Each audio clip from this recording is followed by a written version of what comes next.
All right, Krystal, what's on your radar? Well, like all families, ours has been doing our best to stay safe but keep from going completely nuts during the pandemic restrictions. We are, of course, extraordinarily lucky in a million ways and are especially grateful right now to live out in the country with a good bit of land for the kids to roam. But they still get pretty antsy doing school remotely and being at home all day, every day. So on weekends, we've taken to exploring the Virginia State Park system, renting cabins, campsites for a tent, even a yurt.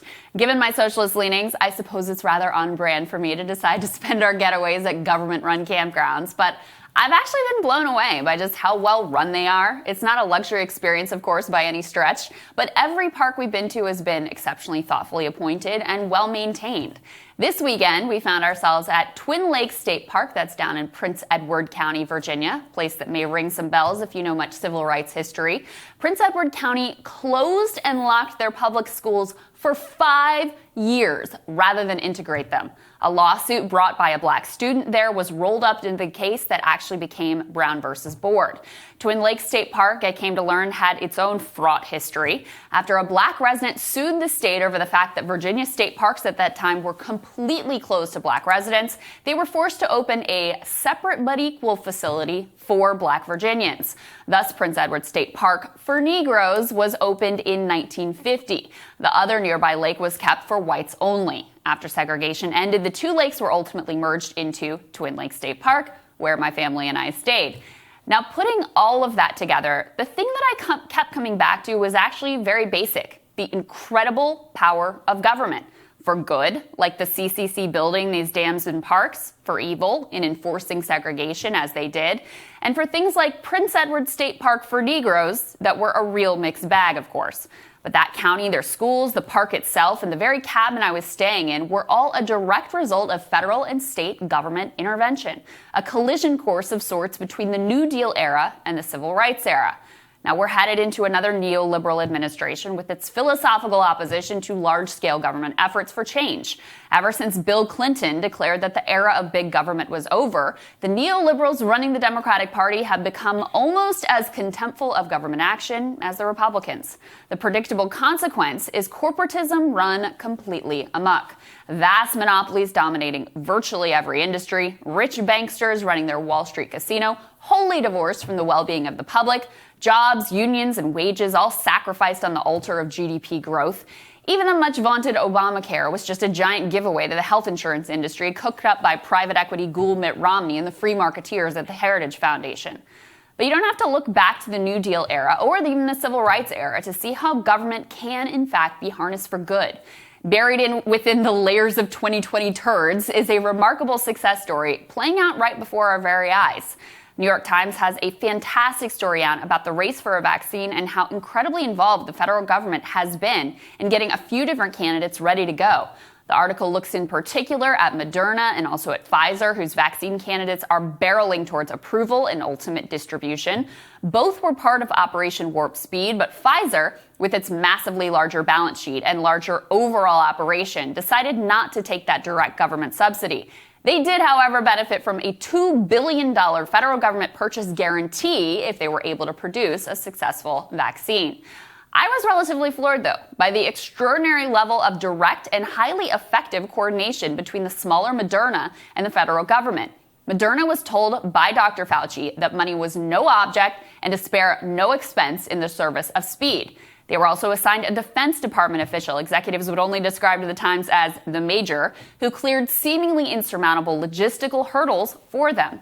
When an air handling unit was waylaid due to COVID interstate trucking restrictions, Warp Speed officials arranged a law enforcement escort to accompany the massive piece of equipment from the Midwest to its Massachusetts manufacturing plant. When a vital pump was stuck on a rail car, federal workers tracked down the train and rummaged through it until they found the pump. Experts from the National Institutes of Health were enlisted to help Moderna get a sufficient number of minority participants in their trials so they could be successful. With billions in government subsidies and massive efforts to clear every significant roadblock, Moderna's vaccine should be ready for initial distribution by the end of this year. That is an astonishing achievement of government, and frankly, It's made even more remarkable by the fact that the Trump administration may be the most bungling and least competent in American history. Just imagine what a capable administration that actually believed in government could do. It's also not all that unusual. Of the 210 different drugs that were approved between 2010 and 2016, every single one of them relied on publicly funded research. Government can, in fact, be a force for good. It has been at times throughout history. And even in the grimmest of Trump administration circumstances, it still is at times today. While I would love to be able to just defer all thinking, decisions, and problem solving to some magical market force, the truth is there is no substitute for the collective action that we take together through government. No B Corp or code of ethics at the business roundtable can possibly substitute. The country is in desperate need of a new era of big government because the only alternative is big corporate power. And we know exactly where that leads. Sagar, this piece in the New York Times was stunning. We knew the top layer about Operation Warp Speed, but to see those details of how they moved heaven and earth to get these vaccine candidates ready to go as quickly as they could was astonishing to see. It's a great country with great machinery whenever you want to use it when to you do want to good use it. things. But, you know, it's a very rare thing. And there's an entire party, the Republican Party, which largely believes in not using it to do anything and wants to undercut their ability to do stuff. Look, I think the future of politics is not going to be about deficit hawkery or whatever. I'm talking 10 years from now. It's going to be to what end should government be using these extraordinary powers? To what political end? Yeah. Hopefully, at least that's what I wanted to see it be. And yeah, the vaccine thing is amazing. I mean, it's one of the...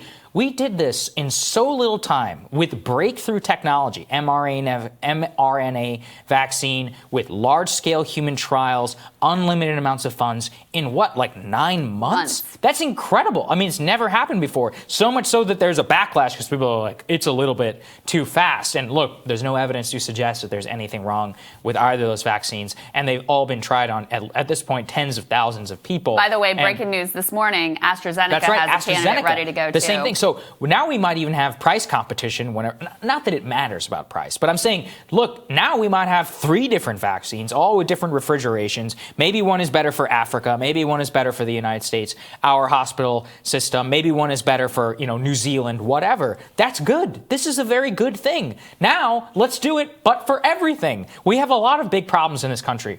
Like, I think we talk about this all the time. The last mile problem in rural broadband is one that, like, nobody spends any time trying to work. And why would they? When Time Warner and Comcast and, 1 or 2 other companies have a virtual monopoly on the whole business, they don't care if you're out there stranded because they're raking in hundreds of billions from the rest of the customers with low-level service. There's actually a lot to be done there in terms of funding and stuff that you can do to deliver rural broadband, which would dramatically elevate the lives of the bottom maybe like 20, 30 million Americans. We did this in the New Deal era with something called the Rural Electrification Project. You can do it right now. I mean, and again, it doesn't even require government, like people working in that. It's what they did with the vaccine. It's like a bank, basically, like a reconstruction finance corporation, which is what we had then. I'm glad you do this. It's truly a triumph of the American story, but it shows you that when you can do it in this one small area, people might start asking, and this is why I think they're